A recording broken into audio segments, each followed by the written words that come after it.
Hi everyone. आप में से बहुत सारे लोग आरबीआई ग्रेड बी एग्जाम की तैयारी कर रहे होंगे और अगले साल इस एग्जाम को क्रैक करने की सोच रहे होंगे। बट बीइंग एन एस्पिरेंट, क्या आप लोगों को पता है कि इस एग्जाम में कुछ ऐसे हार्ड हिटिंग फैक्ट्स हैं जिनकी वजह से शायद आप लोगों का अगली बार एग्जाम क्वालिफाई ना हो। आप लोगों को मेरी बात बुरी लग रही होगी, बट ट्रस्ट मी, हर साल 99% एस्पिरेंट इसी वजह से फेल होते हैं। तो आप लोगों को वो हार्ड हिटिंग फैक्ट्स पता होने चाहिए, जिनको आज हम इस वीडियो में डिस्कस भी करने वाले हैं, ताकि आप लोग इस एग्जाम को क्वालिफाई कर लो। और हमारे साथ हैं अंचित सर, जिनके साथ हम इन फैक्ट्स को डिस्कस करने वाले हैं। Hello Kuldeep sir. सर, ये सेशन बहुत ही इंटरेस्टिंग होने वाला है। आई होप सो, क्योंकि जो हम इसमें चीज़ें डिस्कस करने वाले हैं, सबसे पहले तो मैं बोलूँगा वो कुछ बहुत नई नहीं है, but I want to help people realize that what they know but they are not paying attention to is very very important. मतलब जो जिन कारणों को आप जानबूझ के जिनसे अनजान बन रहे हो ना, वो आप लोगों को पता होने चाहिए, क्योंकि वो बहुत आपके सिलेक्शन में इफेक्टिव रोल प्ले करने वाले हैं। यस तो सर, ऐसे कौन से कारण हैं, ऐसे कौन से हार्ड हिटिंग फैक्ट्स हैं जो एस्पिरेंट को ध्यान में रखने चाहिए अगर उनको ये एग्जाम क्वालिफाई करना है? सर, सबसे पहले तो मैं ये बताना चाहूँगा कि इस वीडियो का टाइटल देख के ना बहुत सारे लोग हैं जो they will just jump the gun and से कि भैया जब 100 ही सीट हैं, 1 लाख लोग बच्चा अपीयर कर रहे हैं, तो 99% तो फेल होंगे ही होंगे। बिल्कुल। तो मैं बोलूँगा ये माइंडसेट सही नहीं है, and we are not making this video from that angle. वो तो हमें भी पता है कि अगर सीट्स लिमिटेड हैं तो there would be certain percentage that would always fail, but why are you in that percentage, that is matter. आप उस 1% में क्यों नहीं, उस 99% में क्यों हो? अगर आप ये जानना चाहते हो तो आप ये वीडियो देखें। और यहाँ पे बात उन्हीं सीरियस एस्पिरेंट्स की हो रही है, those who are preparing and still not able to get that into top 1%। बिल्कुल। जो प्रिपेयर नहीं कर रहे हैं वो तो मतलब 99% में ही रहेंगे। तो ऐसे लोग ये वीडियो ना ही देखें तो बेटर रहेगा। If you are a serious aspirant and if you want to make sure कि you get selected this year, कोई भी मतलब ऐसी चीज़ आप ना छोड़ें which can decrease your chances, तो आप ये वीडियो ज़रूर देखें। बिल्कुल सही पॉइंट है कि नंबर गेम पे हम नहीं जा रहे हैं। यहाँ पर हम बात कर रहे हैं ऐसे पॉइंट्स की जो कि मतलब बहुत इंपॉर्टेंट है और वो नंबर से रिलेटेड नहीं है। तो सर, क्या ऐसे कारण हैं जिनकी वजह से एस्पिरेंट फेल होता है? सर, बहुत सारे कारण हैं, लेकिन मैं आपसे ही पूछना चाहूँगा कि आपको क्या लगता है कि सबसे बड़ा कारण क्या है कि लोग 1% में नहीं आ पा रहे हैं? सर, आपने मुझे क्वेश्चन पूछ लिया। अगर मैं 2024 एग्जाम की बात करूं, हम्म, तो जो एक बहुत इंपॉर्टेंट फैक्टर मुझे लगा कि एस्पिरेंट फेल हो गए, वो ये था कि वैकेंसीज का नंबर जैसे ही सामने आया नोटिफिकेशन के बाद 66, हम्म, तो आधे लोग ना डिमोटिवेट हो गए सर। और मैंने काफ़ी लोगों से मतलब ये सुना था कि यार 66 वैकेंसी 130 रह गई हैं, हम्म। तो अब तो शायद हमारा पक्का नहीं होगा। और वो नेगेटिव आउटकम उनके माइंड में इतना हावी हो गया ना कि वो प्रिपरेशन कभी ढंग से कर ही नहीं पाए। तो ये मुझे एक रीज़न लगा सर। सर देखिए, ये again it depends on person to person, and जब भी ऐसे शॉक्स आते हैं, खास करके when you are expecting 250 and suddenly 70 seats आ जाएं, तो इट्स नेचुरल। फील हुआ तो मुझे नहीं लगता कुछ गलत हुआ। ठीक है, मैं ये नहीं बोलूँगा कि यार शेर बनो, कुछ नहीं, कूद जाओ, 10 सीट के लिए भी compete करो। ये बहुत नेचुरल है, किसी को भी होगा। अगर मैं भी एग्ज़ाम दे रहा होता तो मुझे भी लगता। बट यहाँ पे बात ये आती है कि we don't have control over this. What next? Either we leave, or either if we really want to clear this exam, we are hell bent on clearing this exam, ये मेरा ड्रीम जॉब है, तो मेरे लिए क्या plan है, मैं कैसे इंश्योर करूँ कि मेरी प्रोबेबिलिटी बढ़ जाए? तो वहाँ पे जो मैं सोचता हूँ, again it depends on person to person, के आप सिर्फ आरबीआई की 70 सीट को ना सोचें, साथ में नबार्ड की 70 सीट है। एडाई has also said that they are going to recruit for next 2-3 years on regular basis with 40-45 seats. So in total, this becomes around 180 to 190 seats. This is the limited. I mean, this is the minimum you will get. Apart from that, there can be bonus in terms of number of seats for say SEBI. It might come, or PFRD, NPS, IFSCA. चलो, but इनका थोड़ा syllabus pattern अलग है, आपको कुछ extra subjects पढ़ने पड़ेंगे। But RBI, NABARD, एडाई, 180 to 200 seats, lot of syllabus overlap. अगर आप ये तीनों एग्जाम टारगेट करते हैं, it increases your probability, it gives you more opportunities. But ऐसा नहीं है कि सिर्फ सोच लिया मैं तीनों दूंगा, उसके लिए फिर 2x मेहनत भी करनी पड़ेगी। 1x आरबीआई के लिए और 1x दोनों और एग्जाम के लिए, क्योंकि कुछ ना कुछ तो उसमें अलग पढ़ना ही पड़ेगा। पैटर्न, मॉक टेस्ट, बिल्कुल। ARD हो गया, इसका एडाई में भी कुछ सब्जेक्ट्स हैं। बिल्कुल।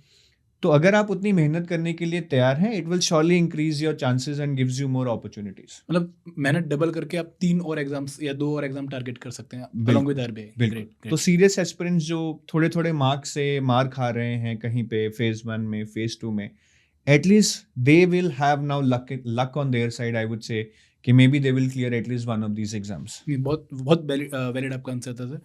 तो सर ये रीज़न तो हमने जो है डिस्कस कर लिया, इसके अलावा और भी कोई कारण है जिसकी वजह से एस्पिरेंट फेल होते हैं? आप ही बताइए सर, जो अभी आपको लगता है, आपने भी इतने कमेंट्स पढ़े हैं, मेल्स देखी हैं, आपको क्या लगता है और कौन-सा रीज़न है जिसकी वजह से students are not able to give their best? Sir यहाँ पे आप मुझे बार-बार परेशान कर रहे हैं, बट मैं फिर सोचता हूँ। सर मुझे एक और जो है बहुत वैलिड रीज़न लगता है कि कई बार ना बहुत सारे एस्पिरेंट ऐसा सोचते हैं कि यार इस एग्ज़ाम में हम जिन लोगों से कम्पीट कर रहे हैं वो बहुत अच्छे बैकग्राउंड से हैं, हम तो थोड़े एवरेज बैकग्राउंड से हैं, ठीक है, कोई अच्छा कॉलेज नहीं था, we are competing with someone from IIT और फ्रॉम यूपीएससी बैकग्राउंड और someone who is preparing for quite some time for banking examination. तो उनसे हम कैसे कम्पीट करेंगे, और एग्ज़ाम है भी बहुत टफ, तो हमारा तो शायद निकलना पॉसिबल नहीं है। सर मुझे एक ही बात याद आती है, थोड़ी क्लीशेड लगेगी लोगों को, ज्ञान लगेगा, but that is the truth of life. Average आप नहीं हैं, एवरेज आप नहीं हैं, एवरेज आपका एफर्ट है। आप ये बात दोबारा समझिए, एवरेज आप नहीं हैं, एवरेज आपका एफर्ट है। जिस दिन आपको ये बात समझ आ गई ना, उस दिन शायद you will be ready to go miles. आपने कहाँ से स्कूलिंग की है ज़रा बताइए? सर नवोदय विद्यालय। किस हालत में की? आप शायद मतलब स्कॉलरशिप पे पढ़े हैं, राइट सर, अपनी माय फैमिली मेहनत वाज से। वेरी पुअर है ना, और हाँ, बहुत मुश्किल से मतलब private job Kuldeep father sir की मुझे थी। बताते हैं कि इनके पापा साइकिल पे इनको छोड़ने जाते थे आगे बिठाकर स्कूल, जो कि बहुत दूर था। मैंने खुद स्कूलिंग मेरी कोई बहुत अच्छी नहीं रही है। I used to walk 2 to 3 kilometers daily to reach my school, and often my father doesn't even have money to pay my school fee. In fact मतलब स्कूल में हर महीने मुझे बुलाया जाता था कि आपकी फीस लेट हो रही है। तो सबके बैकग्राउंड ऐसे, और मैं कोई बहुत इंटेलिजेंट स्टूडेंट नहीं था। हम सब अपनी अपनी मेहनत से बने हैं। I think there is one leap in your life which takes you beyond the average, Right. And that leap comes not from your genes और not from your background, that leap comes from your effort. तो आपका effort average नहीं होना चाहिए मेरे हिसाब से। और जो हम ये बोलते हैं कि यूपीएससी वाले हैं, आईएम वाले हैं, no doubt they might be having that brand name today with them which might give them confidence, but उससे आपका कॉन्फिडेंस क्यों कम हो रहा है? आप अपने आप से पूछिए। और यूपीएससी वाले जो हमें लगता है कि फेज 2 में अच्छा करेंगे, बहुत सारे तो फेज 1 में ही रुड़क जाते हैं, बिल्कुल। सी सेट के भरोसे आते हैं, और आरबीआई का फेज 1 बिल्कुल अलग है। फाइनेंस वाले, इकोनॉमिक्स वाले, वो इंजीनियर से compete ही नहीं कर सकते हैं सर फेज 1 में, because engineers have a knack of taking, Aptitude. NAAC of good aptitude in maths and reasoning and all. तो मुझे लगता है सबके लिए इस एग्जाम में कुछ ना कुछ है, and since it is made for generic profile कि कोई भी अप्लाई कर सकता है, the nature of exam specially in phase 2 where we think that specialist would come in, ऐसा बिल्कुल नहीं है। And I have seen lot of people जो क्वांट में वीक हैं या फिर फाइनेंस या इकोनॉमिक्स बैकग्राउंड से नहीं है, इनफैक्ट हिंदी मीडियम से हैं, उन्होंने ये एग्जाम्स क्रैक किए हैं।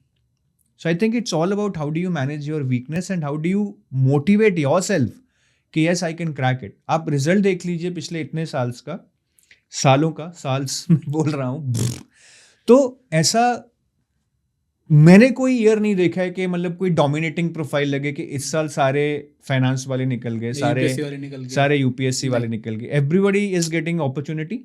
ठीक है, आपको मेहनत करनी पड़ेगी। हाँ, अगर आप बिल्कुल फ्रेशर हैं, किसी कॉम्पिटिटिव एग्जाम की तैयारी नहीं की है, तो आपको दुगनी मेहनत करनी पड़ेगी, वो ऑब्वियस है। क्योंकि अगर आप कह रहे हैं कि यूपीएससी वाले को एज है, तो उसने घिसा है भाई, उसने 2 साल यूपीएससी के लिए घिसा है, आप भी 2 साल आरबीआई के लिए घिस लो। The point is that nothing comes easy, you will always have problems at your side के ये तो मेरे से अच्छा है, वो अच्छा है, इसमें मेरा नहीं होगा, but the point is that can you come up with solutions for that. नहीं, आपने बहुत सही बात बोली, एटीट्यूड की प्रॉब्लम है शायद ये। बिल्कुल। एंड सर मुझे ऐसा भी लगता है कि जो ये एवरेज स्टूडेंट है ना, ये कहीं भी एग्जाम के पैटर्न को या फिर एग्जाम की रिक्वायरमेंट को अपने एग्जिस्टिंग स्किल सेट से मैच ही नहीं कर पाते। मतलब जो बच्चे सिलेक्ट होते हैं ना, वो जिस भी बैकग्राउंड की क्यों ना हो, वो ये जरूर देख लेते हैं कि यार हमारा पास्ट ये था, इस पर्टिकुलर पॉइंट को हमें ऐसे यूटिलाइज करना है और इस पर्टिकुलर पॉइंट पे काम करना है। एग्जैक्टली। बहुत वैलिड पॉइंट है सर। तो सर और कोई कारण आपके माइंड में? अगर और कोई आपके fact पास आपके- कोई रीजन है तो आप बताइए, सर नहीं प्लीज तो प्लीज मुझे छोड़िए ठीक है। अब। तो सर मेरे हिसाब से जो मैं नीचे से शुरू करता हूँ। मतलब सबसे इम्पॉर्टेंट पॉइंट मैं सबसे बाद में बताऊंगा। जो सबसे पहला पॉइंट, मतलब जो सबसे नीचे है मेरे पिरामिड में, वो है the trap of notification dates. फिर तो वैलिड लगता है मुझे काफ़ी। और बिल्कुल वैलिड है सर। इसकी वजह से पूरा एग्जाम का सिस्टम हिला हुआ है। सिर्फ स्टूडेंट्स नहीं, टीचर्स भी सफ़र बिल्कुल। करते हैं। रीज़न ये है कि एग्जाम की कोई फिक्स डेट नहीं है। सफ़र आरबीआई भी कर रहा है, they are not getting the best talent. I know many people who deserve to be in RBI, but they are not preparing at all because exam does not have fixed date. But RBI को फर्क नहीं पड़ता है. They already have very good people, and at the end of the day, even through this process, they are hiring good people.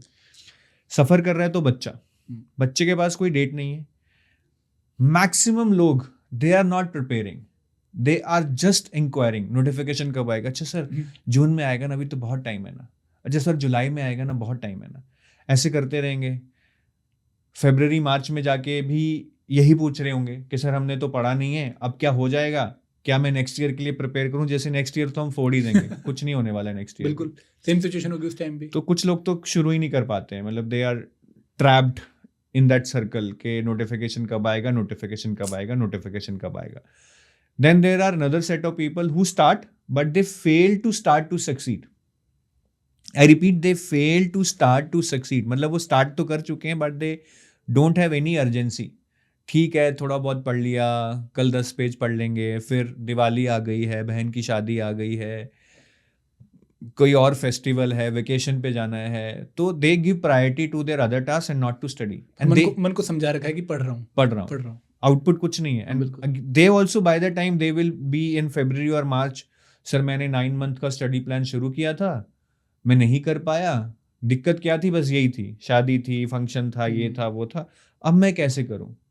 अब मुझे कुछ समझ नहीं आ रहा है. मतलब मैं सोचता हूँ समझ मुझे भी नहीं आ रहा है क्योंकि अगर आप 6 महीने से कोई स्टडी प्लान फॉलो ही नहीं कर पाए, अब मैं आपको क्या ही एडवाइस दूं. द प्रॉब्लम इज नॉट कि आपके पास कंटेंट नहीं है या फिर आपके पास स्टडी प्लान नहीं है. The problem again there lies in the attitude, because आप एक नोटिफिकेशन के ट्रैप में फंस चुके हैं. आपको एक फिक्स डेट नहीं पता, इसलिए आप बहुत कैजुअल हो चुके हैं.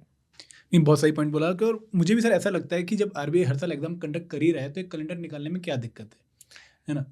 पर मुझे बच्चों को ये मैसेज भी देना है कि भाई अगर आपको भी पता है कि हर साल एग्जाम होगा ही होगा तो तैयारी ढंग से क्यों नहीं कर रहे हो. ठीक है, बहुत बढ़िया सर. और कोई पॉइंट? सर इसके बाद आई थिंक जो नेक्स्ट पॉइंट है जो मुझे लगता है वो है ट्रैप ऑफ नोटिफिकेशन डेट के बाद मैं बोलूँगा पैटर्न, या मैं बोलूँगा प्रायोरिटी. पैटर्न से पहले प्रायोरिटी से मेरा मतलब है that lot of people are preparing for multiple exams. They don't have set priority in their mind. मतलब उनका क्या चल रहा है कि अभी बैंकिंग चल रहा है, बैंकिंग में लगे हुए हैं, फिर सेबी आ गया तो सेबी में लग जाएंगे, फिर आरबीआई आ गया तो आरबीआई में लग जाएंगे. They are being reactive.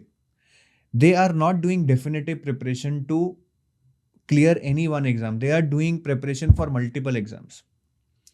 उनको ये रियलाइज ही नहीं हुआ कि अगर ठोक के एक एग्जाम की तैयारी कर लेना 1 साल, तो उसकी निकलने की प्रोबेबिलिटी शायद डबल हो जाएगी. और उसमें जो नॉलेज आएगी ना वो बाकी एग्जाम्स में भी बहुत हेल्प करेगी. नो, फाउंडेशन प्रिपरेशन कभी करते ही नहीं है. They keep on shifting. ये बहुत लोगों के साथ प्रॉब्लम है. और ये ज़्यादातर लोग जो यंग एज में होते हैं ना, वो ये ज़्यादा सफ़र करते हैं. And by the time they reach 24-25 they realise कि यार 5 साल निकल गए, 5 साल में 2 ही एग्जाम टारगेट करते तो शायद एक निकल जाता. पर सर इसका कारण ये तो नहीं है कि उनको अपना ही वाई नहीं क्लियर होता कि वो क्यों कोई एग्जाम टारगेट कर रहे हैं. दोस्त ने बोला कि भाई आरबीआई ग्रेड भी आया, फॉर्म भर दिया. फिर किसी ने बोला कि भाई एसबीआई पीओ आ रखा है, फॉर्म भर दिया. यही मेजर रीजन है, because they are not clear what they want to do in life. They are just getting attracted by the perks. अच्छा सैलरी कितनी है, इतनी है. तैयारी एसबीआई के कर रहे थे, किसी ने बोला यार आरबीआई में तो 30 लाख की सैलरी. अच्छा ये क्या है बताओ, मैं भी दूंगा इसको, है ना. पर्क्स क्या है, प्रमोशंस क्या है, फॉरेन पोस्टिंग, ये सब सुन के बस दिमाग हिल जाता है. They are not clear. कोई ये नहीं सोच रहा है कि मैं आरबीआई क्यों ज्वाइन करना चाहता हूँ. What is my vision, what change am I going to make once I join there? What is the difference in the lives of the people I am going to make? That person which is standing last in the line. क्या मैं financial inclusion पे काम करूंगा, मैं payment system पे काम करूंगा? नहीं, बस आरबीआई ले ले, जो कराना करा ले, 30 लाख दे दे. So that kind of attitude actually makes you keep shifting your loyalty. क्योंकि आपको लगता है कि ये मुझे सैलरी चाहिए, ये जॉब चाहिए. अच्छा इसमें मिलेगी, एसबीआई पीओ में, इसमें कूद जाओ. अच्छा ये आरबीआई में मिलेगी, आरबीआई में कूद जाओ. सेबी में भी मिलेगी, सेबी में कूद जाओ. So not able to concentrate your preparation on what you think is best for you. आपको सिर्फ पैसा और सैलरी और स्टेबिलिटी दिख रही है. ये नहीं दिख रहा कि उसको पाने के लिए जो सही पाथ है वो हम फॉलो कर लें. क्या चाहिए? सरकारी नौकरी कौन सी? कोई भी चलेगी. बहुत बहुत वैलिड. और यही चीज आगे जाके आपको सर इंटरव्यू में भी तंग करती है. बिकॉज तब इस क्वेश्चन का आंसर ढूंढते हैं हम, why RBI, then people are blank because they don't have done any groundwork on why do they want to join RBI, what they will contribute to RBI, how RBI will actually complement their profile while they are working at RBI. क्यों RBI में जाना है? बस work culture अच्छा है, diversity है, salary अच्छा है। इतना क्लीशेड आंसर दोगे तो सामने बैठे वाला भी सोच रहा तुरंत होगा पकड़ लेगा सर वो। कि यार क्या बकवास कर रहा है यार। नहीं, वो आपकी बातों में वो जेन्युइननेस दिखती नहीं है, जेन्युइननेस नहीं फ्रेम्ड दिखती। लगता है फिर आपका आंसर। बिल्कुल। बिल्कुल सही। तो सर ये प्रायोरिटी वाला पॉइंट भी मैंने डिस्कस करा, लेकिन मुझे ये पॉइंट्स दो कन्फ्लिक्टिंग लगे। आपने बोला कि हमें नाबार्ड, पीएफआरडीए, इरडई और आरबीआई को मिलकर तैयारी करनी चाहिए वैकेंसीज के हिसाब से, फिर आप कह रहे हैं प्रायोरिटी। तो थोड़ा इनको क्लियर करेंगे आप इन पॉइंट्स को? सर जब हम नाबार्ड, इरडई, आरबीआई की बात कर रहे हैं, ये मैं तो एक ही सेट ऑफ एग्जाम्स मानता हूँ। अच्छा, आप कह रहे हैं कि सिंगल प्रिपरेशन ये सब सिंगल प्रिपरेशन है। हाँ, थोड़ी एक्सटेंडेड प्रिपरेशन जरूर हो जाएगी। आरबीआई पढ़ने के बाद एआरडी पढ़ना पड़ेगा, थोड़ा बहुत इरडई के लिए एक्स्ट्रा पढ़ना पड़ेगा, but this is just an extended preparation. मतलब 80% कोर एक ही है, कोर एक है, 20% पेरिफेरी हर एक बिल्कुल। आपको स्क्रैच से नहीं शुरू करना पड़ेगा। हाँ, अगर आप सेबी करते हैं, इसीलिए मैंने शुरू में कहा था कि चलो आप इनको छोड़ भी दो, लेकिन ये 3 एग्जाम्स आपकी प्रायोरिटी में अगर होंगे तो तीनों आप हाई रख सकते हैं, बिकॉज दे आर सिमिलर। आप आरबीआई की तैयारी करेंगे, वो आपका आईआरडीआई क्लियर करा देगा। आईआरडीआई की तैयारी करेंगे, वो आपको आरबीआई में हेल्प करेगा। सर ये हमने प्रायोरिटी वाला पॉइंट डिस्कस किया। आपने एक और पॉइंट बीच में बोला था पैटर्न का। हाँ जी। सर उसको आप कैसे रिलेट कर रहे हैं? सो तीसरा point in the pyramid, trap of notification dates, then priority, then comes the pattern, which is unfortunately is not an internal factor. मतलब प्रायोरिटी और trap of notification date is an internal factor, मतलब मैं control कर सकता हूँ। Pattern is not in my control as such. I feel the pattern is very weird sir. I am sorry to say, I am very small to decide that. मतलब हम एक तुच्छ प्राणी हैं and organization like RBI knows what it needs, but जितना मुझे समझ आता है this paper should not be like this. Phase 1 phase 2 ये दोनों ही? फेज 1 की बात करूंगा सर मैं ज्यादा। Okay. फेज 1 में, फेज 2 में भी करंट अफेयर्स आते हैं जो। फेज 1 में sir subjects like quant which actually are meant to test your skill are testing your ability to handle stress. हालांकि वो भी एक वैलिड रीजन हो सकता है, because while working at RBI you might be having a lot of stress. वैसे दिखता नहीं है ऐसा, लोगों से बात करके सब चिल लाइफ जी रहे हैं, बट आई थिंक इतना tough banana that people lose their self respect, और अच्छे अच्छे लोग भी नहीं क्लियर कर पा रहे हैं। मतलब quant is one subject that even if you prepare for 7 days and you are good in that, you should be able to do good. Quant के लिए ऐसा नहीं होना चाहिए कि मुझे 2 महीने बहुत प्रैक्टिस करनी है, ये करना है, because it's a very logical subject. तो उस टाइप का पेपर सेट किया जा रहा है कि क्वांट के लिए भी घिसोगे तब भी शायद क्लियर होगा, क्योंकि लक फैक्टर बहुत काम करेगा एग्जाम में। तो वो मुझे तो समझ नहीं आता है, because nowadays everything is available to calculate just at the click of the mouse. तो मुझे समझ नहीं आता है, बट हाँ अब स्टूडेंट्स के पास ऑप्शन नहीं है, तो मैं यही बोलूंगा अडेप्ट करो, देखो कैसे क्वेश्चंस आ रहे हैं और स्ट्रेंथ पे खेलो। क्वांट में कट ऑफ 7-8 नंबर जा रही है, कोई 15-20 नंबर नहीं लेने, वो 7-8 नंबर में भी धुएं निकल जाएंगे, बट अडेप्ट करो। सेकेंड चीज, बहुत सारे लोग रुड़क रहे हैं सर अपना करंट अफेयर्स जैसी चीजों में। मतलब some people are very logical, उनको मैथ्स अच्छा लगेगा, पजल्स अच्छे लगेंगे, they don't like to cram things. Exam में करंट अफेयर्स आप पूछो, UPSC sir, it is the best exam to analyse that what kind of questions shall be asked from current affairs. यहाँ पे आपको क्वेश्चंस पूछ रहे हैं, ये रिपोर्ट में कितना % इंक्रीज हुआ है, ये स्मॉल सेविंग स्कीम कितना रिटर्न देगी, कितना रिटर्न देगी। मतलब these are all very factual things which I know can be tested, but it should not be the only thing that is being tested in current affairs. अब ठीक है, आपने 40 question डाले, आप 10 ऐसे डाल दो कि क्या आपको फैक्ट्स याद है, ठीक है, nobody is complaining against that. सारे ही क्वेश्चन सर करंट अफेयर पे, एक भी क्वेश्चन कॉन्सेप्चुअल नहीं है। तो इतने ज्यादा current affairs, there is a plethora of current affairs, you can ask anything and you ask some random current affairs every year. That is, I think, is kind of killing the genuineness of this exam, at least। मतलब पता नहीं, मतलब मैं तो कभी कभी मुझे लगता है कि यार ऐसा क्यों पूछ रहे हैं। Though they can set a very good exam, they can test people on so many good things and they would get the best lot, but ये करंट अफेयर्स मुझे समझ नहीं आते। और इतना वास्ट है, कभी आप 6 महीने के करंट अफेयर्स पूछ रहे हैं, कभी कभी आप 1 साल पुराना भी पूछ रहे हैं। So that is their choice, but students को ये बोलूंगा कि बहुत बड़ा रीजन है जिसके कारण मैंने बड़े बड़े धुरंधर इस एग्जाम को फेल होते हुए देखे हैं, क्वांट में, करंट अफेयर्स में, तो आप ऐसा बिल्कुल भी इसको लाइटली मत लीजिएगा। आपके लिए तो यही है कि आप इसको अच्छे से पढ़ें और कोई ऑप्शन नहीं है। नहीं, जो लोग इस पर्टिकुलर पॉइंट पे डाउट कर रहे हैं ना, वो पक्का सर का एक शॉर्ट भी है, आईआईटी का गाइस फेल्ड इन क्वांट, वो पक्का देख भी लेना। मतलब आईआईटी वाला बच्चा क्वांट में फेल हो गया आरबीआई ग्रेड बी के, और तो फुल कॉन्फिडेंस वाला फुल सर, कि कॉन्फिडेंस ये तो वाला। मैं कर ही लूंगा सर, ये तो मेरे लिए चुटकी का खेल है। ये बहुत वैलिड पॉइंट है, क्योंकि लोग ना एग्जाम की रिक्वायरमेंट समझते ही नहीं और प्रिपरेशन कर रहे होते हैं। और उनको हमें वैसे हंसना नहीं चाहिए इस बात पे, बट मैं वही पॉइंट रेज कर रहा हूँ कि ऐसे ऐसे इंसिडेंट देखे गए हैं कि बड़े बड़े लोग इस क्वांट के चक्कर में फंस जाते हैं। इतना टफ नहीं होना चाहिए। अगर किसी का क्वांट अच्छा है तो भैया वो 10 दिन पढ़ के आराम से निकाल ले, इस लेवल का क्वांट होना चाहिए। बट सर, ये जो पैटर्न वाला पॉइंट आपने बोला है तो सबके लिए कॉमन ही है। मतलब पैटर्न भले ही वियर्ड है, करंट अफेयर भले ही अजीब आते हैं, क्वांट बहुत डिफिकल्ट आता है, बट ये कॉमन पॉइंट नहीं है सबके लिए। मतलब ये कैसे फेलियर का कारण बन रहा है? नहीं सर, ठीक है, मतलब अब देखिए, मतलब कोई और जॉब हो जिसमें ऐसी रिक्वायरमेंट हो, मैं नहीं बोलूँगा। तो मुझे लगता है कि ये बहुत ही एक वियर्ड सा टेस्टिंग हो रहा है जिसकी ज़रूरत ही नहीं है। बट अगर बच्चा अपनी स्ट्रेंथ से इसको मैच कर ले तो शायद इजी नहीं हो जाएगा। मतलब हम गलती ये करते हैं, अपनी स्ट्रेंथ से एग्जाम को मैच नहीं करते हैं। हाँ, मतलब बच्चे को अब जैसे जिसका क्वांट वीक है उसको क्वांट में बहुत मत्था नहीं मारना चाहिए, अपना कट ऑफ का बिल्कुल, इंतजाम कर 5-6 कर क्वेश्चन पकड़े आराम से अपने। हाँ, और बाकी चीज़ों पे फोकस करे। बट वो भी टफ हो जाता है सर कई बार, ठीक है। और आजकल तो बड़े बड़े इशू आ रहे हैं नॉर्मलाइजेशन का, जिसने बिल्कुल, मतलब ये बड़े छोटे छोटे इशू थे 2 साल पहले। अब मतलब ये बहुत बड़े बड़े इशू थे, क्वांट का, करंट अफेयर का। ये बहुत छोटा इशू बन गया जब से नॉर्मलाइजेशन का इशू आया कि नॉर्मलाइजेशन ऐसी हो रही है कि मार्क्स डबल या हाफ हो रहे हैं। नहीं अब लोग शायद मतलब हमसे शायद एग्री ना करें, पर मैं बता दूं कि हम ये बहुत क्लियरली मानते हैं कि क्वांट बहुत टफ आ रहा है, और हमारे लिए यहाँ पे बैठ के बोलना कि 5-6 क्वेश्चन टारगेट कर लो थोड़ा सा इजी है। बहुत बट टफ है सर, बहुत टफ है। मतलब एक शिफ्ट में क्वांट इतना टफ है कि I don't think that a person who has prepared it whole heartedly will be surely able to clear that. इतना टफ था वो। बिल्कुल तो ये बहुत सीरियस इशू है, ठीक है। मैं सिर्फ इसलिए हम मतलब we are smiling so that we make it light for you, आप स्ट्रेस ना हो जाओ, बट ये बहुत सीरियस इशू है। नहीं बहुत सही पॉइंट था सर। और सर आपने बोला कि एक बहुत इंपॉर्टेंट पॉइंट है जो आप लास्ट में भी बोलेंगे, तो हम आगे लास्ट पे या फिर कोई और पॉइंट बचा है बीच में? मुझे याद नहीं वैसे मैंने कौन सा पॉइंट बोला था, बट हमारे शायद 3 रीजन हो गए। 3 ट्रैप reason हो ऑफ गए थे। Notification dates, priority, Priority people and are not able pattern. To set, and the pattern. तो चौथा रीजन डिस्कस करें आप सबसे अभी? इंपॉर्टेंट सर, सबसे इंपॉर्टेंट पॉइंट मुझे जानना है। वो 5वां है सर। Okay. चौथा रीजन जो मुझे लगता है वो स्ट्रैटेजी, ओके, के लोग एफर्ट डालते हैं।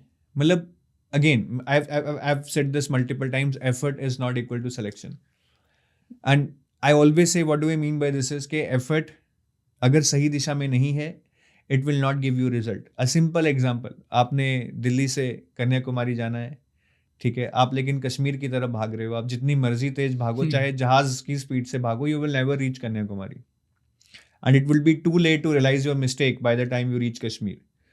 तो ऐसा नहीं करना है हमें एफर्ट बहुत सही से डालना है, पर्टिकुलर स्ट्रैटेजी से डालना है। और वो स्ट्रैटेजी में कहीं तो बहुत कॉमन पॉइंट्स हैं जो हम बार बार डिस्कस करते हैं कि भाई आप PYQs को अच्छे से देख लो, सिलेबस को अच्छे से समझ लो, है ना। ये बहुत कॉमन पॉइंट्स हैं जो हम शायद सिंगल सोर्स फॉलो करो, सिंगल सोर्स फॉलो करो, एक स्टडी प्लान बनाओ, बहुत कॉमन चीजें हैं। मतलब आई डोंट एक्सपेक्ट कि आप बिना स्टडी प्लान के कैसे पढ़ रहे हो।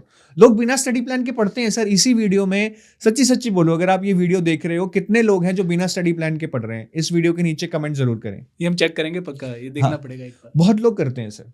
मतलब अगर स्टडी प्लान होगा भी उसको वो फॉलो नहीं करते, क्योंकि फॉलो हो नहीं रहा होता है तो छोड़ देते हैं कि चल यार सॉल्यूशन की तरफ नहीं जाते, जितना पढ़ा जाए पढ़ ले। वो ये नहीं रियलाइज करते हैं कि लेट मी रीप्लान। चलो 10 दिन पढ़ा, 8 चैप्टर पढ़ने थे, 7 चैप्टर पढ़ पाया, अब रीप्लान करता हूं इस चैप्टर को कैसे करूं। पीपल गिव अप कि नहीं ये तो फॉलो ही नहीं करना है। उस गिव अप के चक्कर में स्टडी प्लान जाता है डस्टबिन में और आपकी फ्रिक्वेंसी कहीं और ही चल रही होती है। कोई टारगेट्स नहीं है, you are not accountable basically. जब तक आप किसी को आंसरेबल ही नहीं होंगे, ठीक है, चल रही है लाइफ। तो ये तो बेसिक चीजें हैं कि आप PYQs को, सिलेबस को, स्टडी प्लान को, इन चीजों को जरूर देखें, मल्टीपल सोर्सेज में ना फंसे। और भी बहुत सारी चीजें हैं जो लोग ध्यान नहीं देते। People are focus more on knowledge. अच्छा आप बताइए, आपको क्या लगता है कि ज्यादा पढ़ के ही एग्जाम क्लियर हो जाएगा? नहीं सर, मतलब मैंने यूपीएससी की प्रिपरेशन भी करी है। हाँ। मैंने ऐसे 30 मार्क देखे हैं, मतलब मुखर्जी नगर, करोल बाग में, कि बुक्स चार्ट रखी हैं पर सिलेक्शन नहीं हो रही। और उसका मेजर रीजन यही है कि शायद आप कहीं और चीजों में फंसे हो, या तो आपको एप्लीकेशन नहीं आ रही है चीजों की, है ना। और यहाँ पे मैं इतना एप्लीकेशन बेस्ड पेपर नहीं है, तो यहाँ पे तो मेजर रीजन मैं यही देखता हूँ कि सबसे पहले तो people are reading a lot and writing only very rarely, मतलब typing descriptive writing. Descriptive writing is a very important component, nobody is बिल्कुल। Doing it. अगेन यहाँ पे इतने लोग वीडियो देख रहे हैं, अपने दिल पे हाथ रख के बोलो आप कितना जनरली एफर्ट मार रहे हो डिस्क्रिप्टिव राइटिंग के ऊपर, जितना आप पढ़ने के ऊपर लगा रहे हो। वीडियो में कमेंट कर कर बताना। कितने लोगों ने अभी तक अपनी लाइफ में आरबीआई ग्रेड बी के 5 डिस्क्रिप्टिव क्वेश्चन के आंसर लिखे हैं? प्लीज कमेंट में बताइए हमें। हाँ, नहीं लिखते हैं लोग, बाद में करेंगे, वो बात कभी आता नहीं है, फिर वो नेक्स्ट ईयर हो जाता है कि अब आरबीआई नेक्स्ट ईयर देंगे। तो टाइपिंग एक बहुत बड़ा इशू है, मतलब जहाँ लोग स्ट्रैटेजी के नाम पर कुछ भी कर रहे हैं, जब तक आप डिस्क्रिप्टिव प्रैक्टिस नहीं करेंगे, it's a skill, you will never be able to master it. फिर बहुत लोग टेस्ट नहीं देते हैं सर अच्छे से, they are afraid to test. मैं इतनी बार कहता हूँ कि क्वांट रीजनिंग में जितना मर्जी पढ़ लो, till the time you don't give sectional test, you will never be able to master that art of time management and managing your anxiety and selecting the right set of questions. बिल्कुल। तो वो देते ही नहीं है, sectional test नहीं देने हैं, ठीक है। फिर मैं फेज 2 की भी बात करूं सर, फाइनल पेपर आपको पता है कितने घंटे का होता है? 6 घंटे, 5.5-6 घंटे का होता है। बिल्कुल। हम घर पे जो मॉक टेस्ट देते हैं ना, हम एफएम का दे लेते हैं, बस अब सोते हैं, फिर शाम को ईएसआई का दे दिया, सुबह उठ के अपनी सहूलियत के हिसाब से अपनी सहूलियत के हिसाब से। एग्जाम में जब 6 घंटे एक दिन बैठ के टेस्ट देना होता है ना, you will feel the pain, your body will not adapt to it, your shoulders will slouch, headache होने लगता है, हाथों में दर्द होने लगता है, और जब फिजिकल पेन आ जाए ना तो आउटपुट बहुत कम हो जाती है। मेंटल एंग्जाइटी तो चल ही रही होती है, साथ में फिजिकल पेन आ जाती है।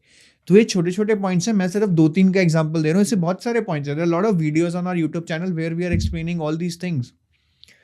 हम उन पे नहीं ध्यान देंगे, सिर्फ पढ़ने पे ध्यान देंगे तो नॉलेज जरूर आ जाएगी, ज्ञानी बन जाओगे, बट एग्जाम नहीं क्लियर होगा भाई। बिल्कुल सही पॉइंट है सर। मेरे एक जो मास्टर थे वो कहते थे कि पेपर से पहले इतने मॉक टेस्ट दो और इतनी गलतियां कर लो कि भाई गलतियों को भी शर्म आ जाए कि अब बाद में रिपीट नहीं करेंगे एग्जाम में, मतलब पहली सारी गलतियां कर लो। बिल्कुल बिल्कुल, बहुत बढ़िया। तो सर ये हमारा 4th पॉइंट भी कवर हो गया। आपको लास्ट पॉइंट आप कह रहे थे? Sir last point again I would repeat कि I am telling you in the order of importance, ठीक है। Trap of notification dates, priority, pattern which is external, then this strategy which is again very important, but this is a very vast subject, we cannot discuss everything in this video. The last one which I think is the most important is the intent, चाहत, जुनून। लोग आते हैं, मेरे पास time नहीं है। Problem क्या है? टाइम की है नहीं, प्रॉब्लम है फोकस की। फोकस ही नहीं है, सब लोग प्रॉब्लम्स देख रहे हैं, nobody is trying to find the solutions. और वो सॉल्यूशंस, वो फोकस तभी आएगा अगर आपका इंटेंट है, करना ही करना है। मतलब everything sir, everything in this world which is something great has been accomplished only with intent.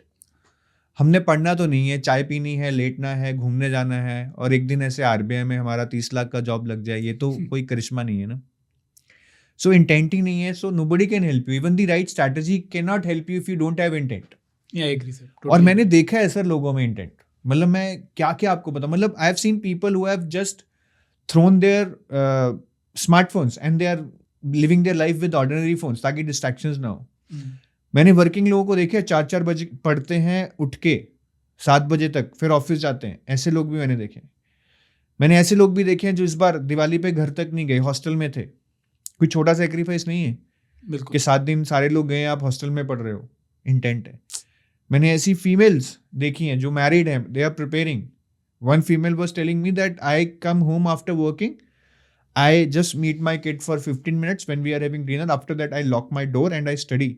मेरी बेटी दरवाजे पे ठोकती रहती है, मम्मा मम्मा, but I don't go outside because I have my goal in mind. मैंने ऐसी लड़की भी देखी है जिसने मुझे बताया कि I am being little emotional here, कि सर मेरे पेन है बैक में and I am not taking pain killers, I am not taking injections because उससे नींद आती है। I am bearing that pain ताकि मैं इस एग्जाम के लिए तैयारी कर पाऊं।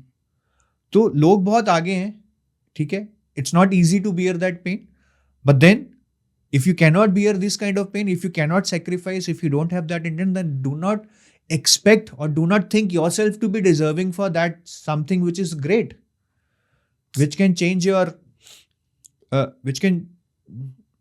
change your brand. I mean, your family's brand, I would say. Once you're in RBI, I mean, people would recognize you. Your children would be respected in the society. I understand sir, totally. बहुत valid point बोला कि अगर intent ही नहीं है ना, फिर कुछ नहीं होने वाला सर। कुछ नहीं हो सकता सर, कुछ नहीं हो सकता। बहुत बढ़िया। इंटेंट के साथ भी चीज़ें डिले होंगी, प्रॉब्लम्स आएंगी, फेलियर्स होंगे, बट इंटेंट इतना स्ट्रांग बना देता है आपको कि आप रुकते नहीं हो फिर। उनसे भी पॉजिटिव निकाल लेते हो। उनसे भी पॉजिटिव निकाल लेते बहुत बढ़िया। तो फ्रेंड्स, हमने बहुत सारे पॉइंट्स यहाँ पे डिस्कस किए जिनकी वजह से एक एस्पिरेंट बहुत मेहनत करने के बाद भी, बहुत कंसिस्टेंट प्रिपरेशन के बाद भी जो है फेलियर उसके हाथ लगता है। तो आप लोगों ने इन हार्ड हिटिंग फैक्ट्स को बहुत अपने माइंड में रखना है और अनजान नहीं बनना इनसे, इनको ओवरकम करना है। हर चीज़ का सॉल्यूशन जरूर है, बट अगर हम चाहेंगे ही नहीं उसका सॉल्यूशन पाना तो फिर हमारी सिलेक्शन नहीं होने वाली। तो ये हार्ड हिटिंग फैक्ट्स में एक बार जल्दी से समराइज कर देता हूँ।